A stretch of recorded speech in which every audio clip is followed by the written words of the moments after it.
Yaitu pergumulan saya tentang nama suci. Jadi sudah saya bahas, ada nama Yahuwah, nama Bapa, nama Putra, yang ternyata nama Bapa juga ditambah Sua atau Sua. Sekarang ada nama Yesua. Jadi sejarahnya ada,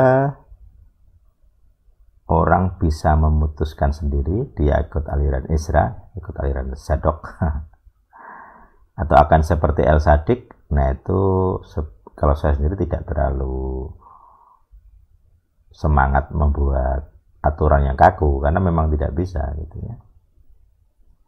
Misalnya dalam lagu, ya orang bebas mau pakai Yesus, Yesua atau Yosua, tergantung dia sekte mana. Bagi saya semuanya benar. Kalau dia sekte-sekte yang menggunakan Alkitab Yunani, di PL juga Yesua ini atau Yehosua ditulis sebagai Yesoi gitu ya. Tidak ada hanya juga, kan di Yunani tidak ada huruf H gitu. Artinya nama Yesus itu untuk Yesua sama gitu. Bahkan di kemarin saya bahas di Ibrani 48, penerjemah KJV melakukan kesalahan konyol gitu ya. Ditulisnya Yesus gitu, padahal artinya Yesus Benun, bukan Yesus Kristus gitu. Beda.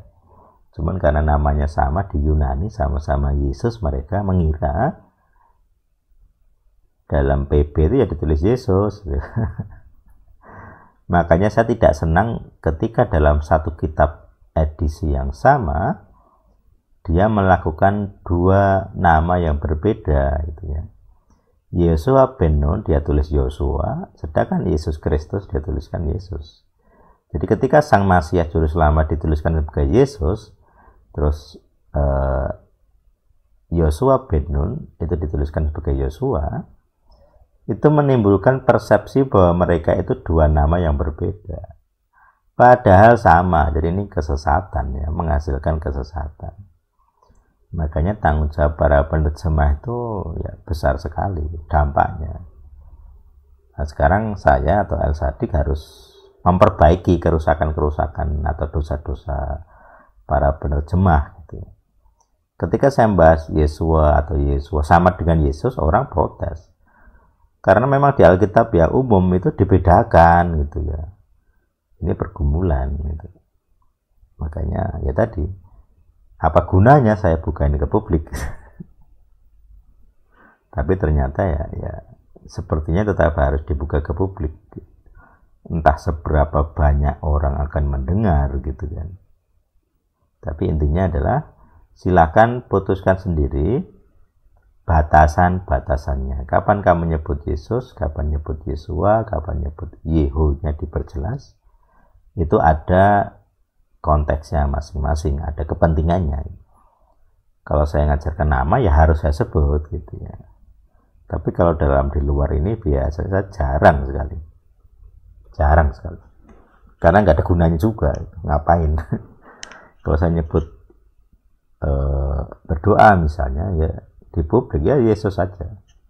Saya juga malas menjelaskan ini itu kepada orang-orang yang tidak sema, yang tidak punya telinga. Rugi saya. Jadi ya sudah, biarkan mereka dalam ketidaktahuannya. Tapi kalau untuk orang-orang yang bersedia mendengar ya saya akan semangat gitu ya untuk menjelaskan. Nah, apalagi ini kan di publik, di YouTube misalnya, ya kita lihat nanti seberapa banyak orang-orang yang punya telinga. Nanti kalau orang masih bertanya ini itu kapan harus pakai, kapan harus itu berarti ya saya tidak akan menjawab gitu ya. Saya juga tidak bisa membuat aturan yang jelas. Saya rasa itu materi kita. Sebenarnya ini pergumulan besar, tapi nggak tahu teman-teman akan mempergumulkannya seperti apa gitu ya. Ataukah akan seperti saya atau akan punya versi masing-masing ya itu terserah sebenarnya. Karena bagian saya adalah menyampaikan pesan, menyampaikan berita gitu ya. Respon orang akan berbeda-beda. Ya, demikian pelajaran hari ini tentang nama Yesua, sejarahnya dan beberapa bukti. Bukan nanti saya bisa tambahkan targum ya.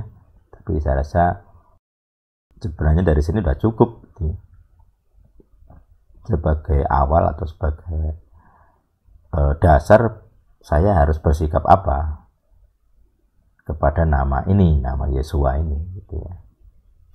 Dan sekali lagi seperti yang sudah sering saya bilang, antara mulut kita dan otak kita itu nggak harus sama. Anak-anak Skewa mulutnya mungkin mengucapkan Yesua dalam bahasa Aram, atau kalau misalnya mereka, karena mereka kan anak-anak imam ya katanya, anak-anak Kohen, jadi mereka ya tahu Ibrani yang aslinya gitu, termasuk larangan Ezra gitu. Jadi mungkin ya mereka mengucapkan Yesua, bisa saja gitu ya. Karena imam, kalau dia anak imam berarti kan dia golongan Saduki, dia bukan golongan Farisi, bukan golongan Ezra, dan siapa tahu mereka tidak tunduk kepada larangan Ezra tentang Yeha gitu ya. Jadi bisa saja anak-anak Skewa itu mengucapkan Yeho gitu ya, Yehosua atau Yahusua. Tapi ternyata ucapan mulut itu pun tidak punya kuasa. Mereka kalah dengan setan gitu. Artinya ucapan di bibir itu nomor 2, nomor 1 bukan itu, nomor 1 di otak kita. Ketika saya mengucapkan aturan Ezra dengan nyebut Yesua di mulut ya secara bunyi, tapi di otak saya adalah berpikir Yehu, ada kuasanya. Sama seperti kalau mulut saya mengucap Yesus tapi di otak saya Yehu, ada kuasanya gitu. Jadi poinnya kalau di El Sadik ini bukan bunyi, sekali lagi ya, bebas Anda nyebut yang mana, karena poinnya bukan bunyi yang Anda ucapkan tapi otakmu itu isinya apa, isinya sampah atau kebenaran gitu kan. Mulutmu bisa mengucap nama Tuhan tapi otakmu sampah yang tidak ada kuasa. Kalau mulutmu mengucap sampah tapi di otakmu Tuhan, tidak ada kuasa. Makanya saya tidak terlalu kagum dengan kesalahan-kesalahan yang kelihatan gitu, termasuk tentang bibir gitu ya. Kesalahan bibir bagi saya tidaklah esensial sekali, karena yang esensial bukan di mulut ya, tapi di pikiran. Idealnya kalau pikirannya baik ya mulutnya baik, tetapi kalau dalam kondisi-kondisi tertentu pikiran ketuhanan, mulutmu bukan ketuhanan, kesetanan malah. Tapi Tuhan tidak menghukum gitu loh. Nah itu nanti pelajaran LG sebenarnya, di luar topik kali ini. Walaupun kalau membahas ini ya LG itu yang harus dibahas aslinya. Sama seperti tadi, kapan saya bahas ini kapan saya nyebut Yesua atau Yehosua, itu ada LG-nya. Aslinya itu ya, tapi kalau pelajaran LG agak-agak susah nanti. Saya hanya bisa bilang ya tergantung hatimu dengan Tuhan, tergantung relasimu dengan Tuhan. Kalau kamu merasa diizinkan nyebut Yeho ya ucapkan saja gitu. Kalau guideline atau panduannya ya kalau ibadah diucapkan, tidak perlu ditutupi gitu ya. Kalau lagi mengajar dan memang harus nyebut ya sebut saja, jangan diganti nama lain malah dosa. Nah, itu guideline. Tentang relasi dengan Tuhan saya tidak bisa kaku, terserah orang akan mendapat pengalaman seperti apa gitu. Kalau pengalaman saya dengan Tuhan ya itu tadi, ada batasan-batasan legal groundnya, di mana saya terpaksa membahas nama itu ya, dengan jelas, dengan vulgar. Karena memang kebutuhannya gitu, legal groundnya harus diucapkan, harus dibunyikan, harus dijelaskan detail dan sebagainya. Oke, itu silahkan bergumul, nanti bisa ditanyakan di sesi pertanyaan. Tuhan hidup bersama kita. Amin. Oke, saya tutup sharing screen-nya.